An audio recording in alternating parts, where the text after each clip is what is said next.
Once when Jesus was teaching, he kept getting interrupted by parents with their young kids. Jesus' disciples went so far as to scold the parents for asking Jesus to bless these kids. But Jesus saw things differently. Jesus said to his disciples, "Let the children come to me. Don't stop them. For the kingdom of God belongs to those who are like these children. I tell you the truth, anyone who doesn't receive the kingdom of God like a child will never enter it." Samuel was the first of a long line of prophets, known to Israel as one who spoke for God. We imagine him with his long gray beard and staff, traveling the ancient roads and declaring the words of the Lord to his people. Samuel wasn't the first to have heard from God, but he became a tradition of powerful individuals who challenged Israel and their leaders.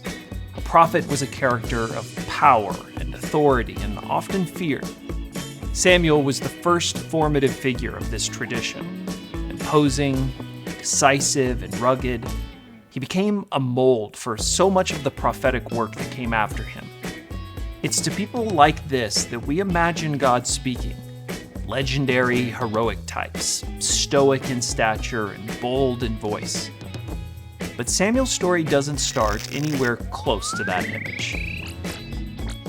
The first time we're introduced to Samuel, he was in the tabernacle, maybe a place you would expect a prophet, but Samuel was just a young child. He wasn't in charge, he wasn't influential. He was only a child who had been dropped off to serve God and the high priest, a man named Eli. Samuel was not the son of a priest or a prophet. He was the son of humble and common parents. He was not in line for wealth or power or influence. Compared to Eli's sons, Samuel must have felt like just a kid, picking up chores and trying to be useful. Eli was in charge, and Eli had sons who were expected to take his position. However Samuel would serve, it would be in the margins and out of the limelight. No one was turning to a child like Samuel for religious advice or to discern the things of God. That is, until God spoke quite unexpectedly to the child and forced the high priest to listen. The story goes, one night, Eli, who was almost blind by now, had gone to bed. The lamp of God had not yet gone out, and Samuel was sleeping in the tabernacle near the ark of God. Suddenly, the Lord called out, "Samuel." "Yes," Samuel replied. "What is it?" He got up and ran to Eli. "Here I am. Did you call me?" "I didn't call you," Eli replied. "Go back to bed." So he did. 3 times this happens, until Eli finally realized that it was God who was speaking to the child. So Eli gave him new instructions. "Go and lie down again, and if someone calls again, say, 'Speak, Lord, your servant is listening.'" So Samuel went back to bed, and the Lord came and called as before, "Samuel, Samuel." And Samuel replied, "Speak, your servant is listening."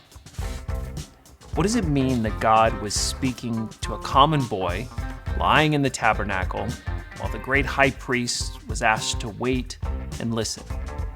Why would God do this? Of all the ways and to all of the individuals God could speak, why choose Samuel? When Jesus called for the children, he gave voice to what is a pattern of God's calling. It is not just to the powerful religious leaders that God chooses to speak. God speaks to those he chooses.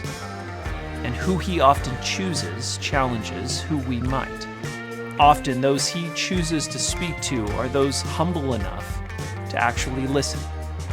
Not with an agenda, not as a claim to their own fame, but like a humble child lying in the temple. As we grow and become less like children, there is so much more noise competing for our attention. The TV across the room, the buzzing of my phone, the breaking headlines, and my busy schedule, we see the intimacy others have with God and wonder, why not us? Why doesn't God speak to me like that?